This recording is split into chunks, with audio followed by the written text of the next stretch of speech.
इस वक्त मैं किन्नर अखाड़ा में हूँ और कई अखाड़ों में मैं गई हूँ, लेकिन यहाँ पर किन्नर अखाड़े में बहुत भीड़ है। पहले ये भीड़ देख लीजिए और लोगों के अंदर बहुत उत्सुकता है जानने की और आशीर्वाद लेने की। मेरे साथ कुछ साध्वी मौजूद हैं जो कि किन्नर अखाड़े से ही जुड़ी हुई हैं। आप पहले उनको देख लीजिए। प्रणाम आप सब लोगों को। नमस्कार, प्रणाम। जय श्री महाकाल। जय श्री महाकाल। प्रणाम। कैसे हैं आप लोग? एकदम मस्त है। महाकुंभ में आए हुए हैं और बहुत आनंद ले रहे हैं और भक्तों के लिए आनंद बांट रहे हैं। और ठंड कैसी है? ठंड तो एकदम मस्त है, प्रभु की कृपा है। और मैं आगे बढ़ूं, लेकिन छोटे से महंत जो हैं मैं उनको दिखा देती हूँ। ये महंत हैं, 12 साल के हैं। क्या नाम है आपका? शाहू। हाँ, और कौन सी क्लास में पढ़ते हो? 5वीं में। आप तो छोटे से ही महंत बन गए। हाँ, और महंत कब बने?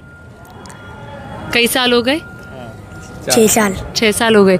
तो वैदिक पूजा पाठ ये सब करते हैं? हाँ, अभी उसको सिखाए गए वैदिक पूजा पाठ सब, उसको आगे बढ़ाना है धार्मिक में। अच्छा, तो मैं आपसे जानना चाहूँगी आप साध्वी कब बनी? मेरे को साध्वी बन के मैं उम्र के 15 साल की थी जब से साध्वी बन गई हूँ। 15 साल से। और आप? मैं भी जब मेरे माँ बाबा चले गए थे उसके बाद में एक विरक्ति थी। आज उनको 15 साल हो गए और मैं 15 साल से बनी हूँ। मतलब ये 15 साल की थी तब बनी थी, लेकिन मैं 15 साल से हूँ। तो आप कैसा रहा आपका मतलब जीवन जब आप साध्वी बनी उसके बाद, और जब तक साध्वी नहीं बनी थी तब तक की मुश्किलात जो थी वो क्या थी? देखो, बचपन से जब फील हुआ कि मैं किन्नर हूँ, जब से अत्याचार का तो मारे रही हुई, घर पे से प्रताड़ित की गई, जो अपन बोलते रिश्तेदारों से ये दूरी बन गई, जो दोस्त लोग नहीं रहे पास में, तो एक किन्नर का जीवन कैसा है, संघर्षमय ही रहा है। लेकिन जब से धार्मिक से जुड़ो ना तो सबसे समान भाव लगने लग गया है। परमात्मा में मन रहता है तो दुख की कुछ चिंता नहीं है। दुख तो कहाँ चले गया है समझ में ही नहीं आता। तो हर एक की अपनी संघर्ष की कहानी है, आपकी क्या कहानी है? जय श्री महाकाल।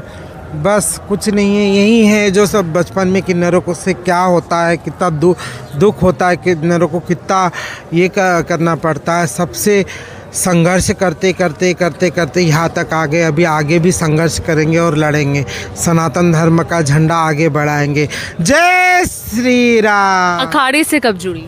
अखाड़े से तो मुझे 5 साल हो गए, मैं अखाड़े से जुड़ी हूँ। तो किन्नर अखाड़ा माई कैसे उत्थान के लिए काम कर रहा है किन्नरों की? देखो, एक आपने देखा किन्नरों को कई बधाई पे देखे होंगे, कई ट्रेन मांगते हुए देखे होंगे, कई तुम सिग्नल मांगते हुए देखे होंगे। किन्नरों का एक अस्तित्व नहीं था। जब आचार्य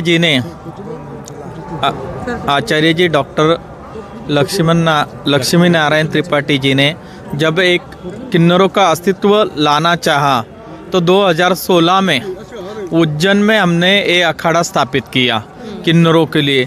किन्नरों की पूजा पाठ लोग जाने, किन्नरों से आपसी मेल बढ़े। किन्नर क्या है, समाज में किन्नरों को कोई पहचानता नहीं था। किन्नर को अपना अस्तित्व बनाने में और किन्नरों को समाज में जगह देने के लिए हमारे आचार्य जी लक्ष्मी जी ने बहुत सहयोग किया है और उनके इससे ही अखाड़ा स्थापित हुआ है।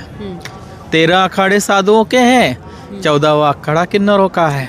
अब मैं ये देख रही थी, मेरा कई अखाड़ों में जाना हुआ, लेकिन इस अखाड़े के लिए जो लोगों का प्यार है, मोहब्बत है, वो बिल्कुल जुदा है। यहाँ पर लोगों की बहुत भीड़ है। जो लोगों का ये प्यार है यहाँ आने के लिए, आशीर्वाद लेने के लिए, इस पर आप क्या टेक रखती हैं? देखो, किन्नर कलयुग में भूमि देवता है, उपदेवता में आते हैं और प्रभु रामचंद्र ने किन्नरों को वरदान दिया है कि तुम जो बोलो वो होगा। जो सच्चे मन से यहाँ आ रहा है उसको हम दुआ ही दे रहे हैं। और ये चैनल से माध्यम से जो भी हमको देख रहा है, आज प्रयागराज गंगा मैया के गोद में से हम सबके लिए प्रार्थना कर रहे हैं कि सबको कुंभ का लाभ मिले, सबको बहुत ढेर सारी खुशियाँ मिले। माई, आपकी संघर्ष की क्या कहानी है? वैसे देखा जाए तो संघर्ष की कहानी नहीं कह सकते इसे। हर एक किन्नर के जीवन में ये संघर्ष होता है और सभी किन्नर के जीवन में बचपन से ही संघर्ष आता रहा है। आपको कब एहसास हुआ कि उस बदलाव का? वैसे तो हार्मोनल इनबैलेंसिंग आपने सुना ही होगा कि हार्मोनल इनबैलेंसिंग में बच्चों को 7 साल से आगे पता चलने लगता है कि उसको अट्रैक्शन स्त्री का है या पुरुष का, और 13 साल के बाद उसका हार्मोनल इनबैलेंस पूरी तरह से प्री मैच्योर्ड हो जाता है कि उसे पता चलने लगता है। वही संघर्ष सभी किन्नरों को करना पड़ता है कि थोड़ा लेडी के जैसा, लेडी बॉय के जैसा उनका बिहेवियर हो जाता है। फिर दुनिया से, घर से, समाज से हम लोगों को थोड़ा सा अलग बिहेवियर और अलग तरह से देखा जाता है। लेकिन जैसी दृष्टि होती है वैसी सृष्टि होती है। तो हम लोग धीरे धीरे अपने आप को संभालते हुए, सहारा लेते हुए आगे तक बढ़ते हैं। और अभी हमारे आचार्य महामंडलेश्वर जी की कृपा से हम लोग तो खुद का जो अस्तित्व है हिंदू सनातन धर्म में, वो भी दिखा पा रहे हैं। भाई, आपको लगता है कि वक्त के साथ चीज़ें बहुत बदली हैं और जो किन्नर समाज है उसको लोग बहुत उससे एक्सेप्ट करने लगे हैं, उनके उत्थान की बात करने लगे हैं? देखो, बदलाव तो ज़रूरी होता है, दुनिया है तो बदलाव होता है। जब किन्नर एक साइड को, तो जब दुनिया उनको देखते नहीं थे, आज दुनिया उनको जानने लग गई है। और एक ऐसा हो गया कि अब समानता की भावना बढ़ गई है। अभी माँ बाप भी किन्नरों से प्यार करने लग गए, सब बातें चेंज होने लग गई है और किन्नरों का जो वजूद है अब दुनिया जानने लग गई है। बिल्कुल सही कह रही हैं। और कुंभ में स्नान करके कैसा लगा? देखो, कुंभ में स्नान करके तो हमारी पीढ़ियाँ सुधर गई हैं, हमारे पिछले जन्म के पुण्य हैं जो हमको इस शाही स्नान का मौका मिला है।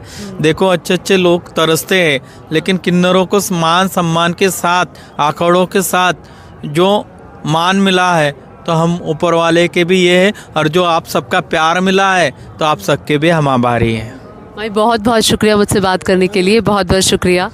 धन्यवाद, धन्यवाद दीदी। जय श्री महाकाल, सदा खुश रहो, खुश रहो। Thank you.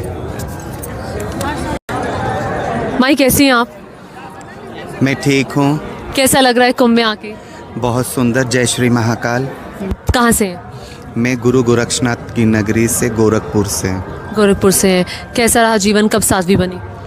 मैं 5 साल हो गई है मेरी बनी हुए साध्वी बने। साध्वी बनी तो एक संघर्ष रहा होगा, एक वक्त रहा होगा। बहुत कैसा रहा? बहुत बस बीतते गई। अब तो पूरा हिस्ट्री लेंगे तो 1 घंटा आपको टाइम देना पड़ेगा। अच्छा, तो साध्वी जीवन कैसा है? साध्वी जीवन अच्छी है। जो जीवन हमारी बीत गई है उससे भी धन्यवाद कहूँगी। समाज के तिरस्कार नहीं रहती तो आज हम यहाँ भी नहीं पहुँचते। और यहाँ अब वही समाज आपसे आशीर्वाद लेने आ रहा है। वही तो कह रही हैं, आज वो ना तिरस्कार करते, माँ बाप से के इज़्ज़त के नाते माँ बाप ने भी समाज को देख के मजबूर होके वो ठुकराया गया हम हैं, लेकिन आज वही समाज हमको प्यार दे रहा है। हम उस समाज को दिल से आशीर्वाद भी दे रही हैं। ठीक है, लोगों की बहुत भीड़ है। मैं बाकी अखाड़ों में भी गई और यहाँ इतनी भीड़ है जिसका कोई मतलब मैं शब्दों में बयान नहीं कर सकती। भीड़ है इसलिए कि जैसे कि शास्त्र कहता अर्धनारीश्वर का स्वरूप, मंगलामुखी, उपदेवता, तो सभी जितने पूरे प्राचीन से ही, क्यों रामलला को, राम जी को भी किन्नर ने रामपाल ने झूला के उनकी आशीर्वाद दिया गया। तो ये हमारा भगवान के टाइम से राम जी